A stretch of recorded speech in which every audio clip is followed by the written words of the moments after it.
All right, we're live. This is so exciting. Yay! We are here and we are talking about all the various things that we've been watching. It's going to be a lot of fun. And I am film critic Rachel Wagner, and Megan is here. Hello. Merry How are Christmas. You doing? Pretty good. I can't believe tomorrow's Christmas Eve. I am not prepared at all. Uh-oh.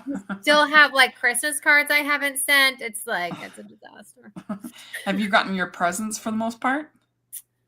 Yeah, for the most part. Mm-hmm. Our kids are older, so we're not. Yeah. It's not like I'm required to have 1,000 gifts under the tree from Santa. So I'm not too stressed out about the gifts. I'm more stressed out about the dinner and these Christmas cards that I was supposed to send that I never sent. I just do a digital card now. Smart. I used to print them out, but I don't know. I just do digital. Yeah. It's easier, and it just feels like that's the move these days. It's smart, yeah. Because I always order, and every year I order less and less and less, and I still end up with a stack at the end of the holidays. What do I do with these? Yeah. Have you been able to watch any of the Christmas movies? Yeah. I've been keeping up, I think, pretty well. Yeah. Mm-hmm. How about you? Oh, good. Yeah. I think I'll end up with a lot less than other years, but it's going to be around 65, which is still a lot. Yeah, but I feel like that is less than other years. Just because Hallmark's done so much less. Usually they do 40 plus movies, just Hallmark, and this year they only did 24. But then they kind of weird. I keep going on being oh, there's probably so many movies. I'm oh, there's 2 movies. Yeah, and they did do the series. They did 12 Dates Till Christmas, and then they did the 2 reality series, and then the Mistletoe Murder season 2. So that kind of does balance it out a little bit. So I had those. If you count those as 12 movies, then it starts to get a little closer to what I usually get. But sorry, I lost you there. I lost you there for a moment. Well, so they did the series this year. It was kind of different. They did the 12 Dates Till Christmas, and then Mistletoe Murder season 2, and then the 2 reality series. So those start to kind of add up. Yeah. So. I liked. I haven't finished the 12 Dates of Christmas. I don't know if it's finished yet, if I'm behind or not. But I liked it so far. It just finished last week, so I'll definitely be curious what you think. I don't think it's been a big hit. It hasn't? No. Oh. I don't know. I just don't know hardly anybody who's watched it, so I don't think it's been a big hit, unfortunately. I thought it was cute so far. Yeah. I do like kind of a series because you can get into a little bit more, and the romance feels a little bit more believable, because it's not oh, they're friends and in 90 minutes they're in love.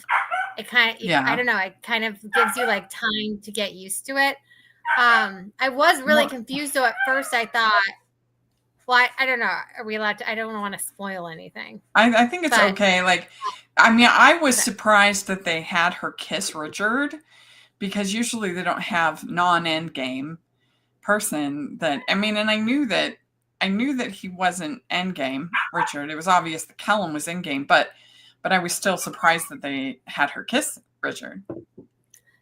I was also really curious how they were going to make Callum and his current girlfriend break up, because at the beginning, obviously, when I started watching it, my husband's who's that guy? And I was oh, that's the friend that's going to be the love at the end.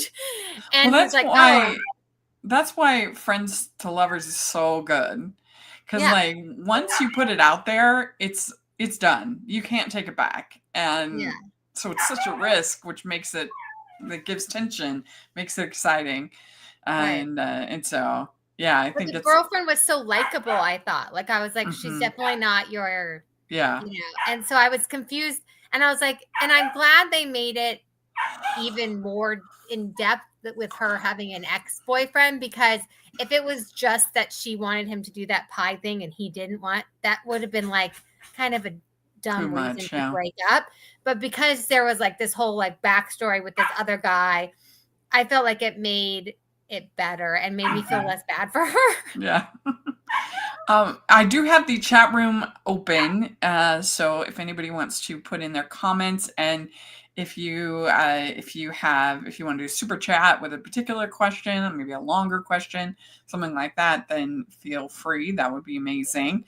But yeah, I did think that they did about as good a job as you could do obfuscating at the end game, obfuscating Callum. Yeah. You know. Yeah. And so it was fun. I enjoyed it. I hope they keep taking risks, like they keep doing that. What do you think about the dating service? I was like, I want to sign up for this so badly. I was like, I wish they did that for couples. Like me and my husband could sign up for like holiday dates, and someone would like plan them, and we would just show up and get like dressed up in like fancy like Bridgerton outfits. And like, I mean, some of the dates were better than others. Like I'd be annoyed if I paid thousands. I'm sure it costs a lot of money. Yeah. I'd be pretty irritated if I paid thousands of dollars for a date with myself. That was kind of ridiculous. Yeah. I was like, that was lame. Yeah. I mean, this is not just a dating service. This is apparently like full on therapy. I'm surprised they didn't do like a ketamine session or something. Yeah. Like this is full on therapy. But I did like the whole concept of the dating service. I mean, because it is so hard when you're post those college years. It's just really hard to meet people. Oh yeah, it's impossible. You know, it's just tough. I mean, even just friends, not even talking dating. It's just hard to meet new people. Yeah. You know, 100%, especially if you have a job like yours where you work from home. Yeah. It's like, it's really hard because then you're not like in an office every day. Not that like half the time you don't like the people you work with anyways, but definitely harder. Yeah, and you really shouldn't be like perusing the office the office for potential dates. That has landmines all over it. So although it happened, that's why it happens, because once you get out of college, you're like, you spend like 8 to 10 hours a day every day at work, and of course you're going to fall in love with who you're around. Yeah. It's really hard. It really is to meet people when you get a certain age. Did you watch the Family Guy, their Hallmark spoof? No, I didn't. It wasn't that good. It was kind of disappointing. It just wasn't. It was very easy. You know, sort of easy Hallmark jokes. And it just didn't. I don't know. It just was disappointing for somebody. Maybe people that are still think Hallmark is in the 2019 phase will like it more than I did, but it wasn't that great. Was it just like were the jokes just about like cheesy romance or? Yeah, I'm like city girl to the country and things like that. Yeah. And this year, and I've been saying this, that there was only one movie on Hallmark Channel that was City Girl going to the country, but it was actually City Guy because it was Merry Christmas, Ted Cooper. That was the only one that had that plot of the city person going to the country and then hometown girl, you know, high school crush falls back. This is the only one of all the Hallmark movies that had that plot.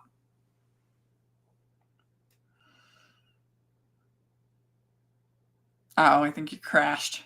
Yeah, I'm back. So I was saying that really the only one this year is Merry Christmas, Ted Cooper. This year on Hallmark, the city guy go back to the hometown. I don't even think that one was that city, but wasn't there a princess that went to like Montana or something? Yeah, but that wasn't hometown. Right now, hometown. Ted Cooper. I didn't watch that one either. He goes back and falls for his high school crush. Right. You know, okay. That whole plot. Yeah, but it was boy, not girl. Yeah, you're right. Yeah. So it's fresh. It feels fresh. But anyway, so let's talk about some. Do you have a favorite of the ones you've seen of the Oh Hallmark? gosh. So I have like apparently very weird taste this year. So I listened to the All the Feels podcast, Uh-huh. and I have had like the opposite feelings Yeah. as all of them. And I usually like I'm like exactly the same as them. So I'm like, is it me or so I really liked the holiday Bills Yeah, I did story. too. I I did don't know too. why. I just thought it was so cute. I thought it was kind of Mhm. fun that they were like that there was like this mystery. I don't know for some What reason. didn't And they like about it? What didn't they like? I don't know. They just weren't into it. I don't remember Hmm. exactly. I just think it wasn't that exciting to them. But and I didn't even want to watch it because I was like, Yeah. oh, the football, like I don't care. But I felt like it. I don't know. For some reason, I really liked it. I enjoyed that one. I Um, agree with you. I really liked that one too. And the other one that I liked way more than almost anybody else I know is the Christmas Angel match.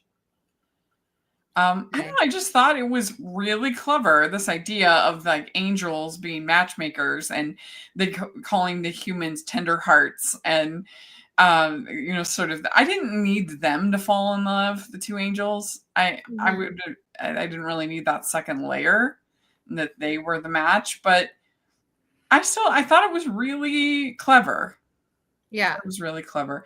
And I was surprised it seemed like that they didn't like Sweet Holiday. I loved that one. I thought it was so good. I haven't watched Jesse that one yet. Schramm and I really enjoyed it. So what do they know? They don't know. What I well, but it's fun. That's what's kind of fun Yeah. about the Hallmark stuff is all the podcasts, and listening to Yeah. everybody and like what they think, and it feels like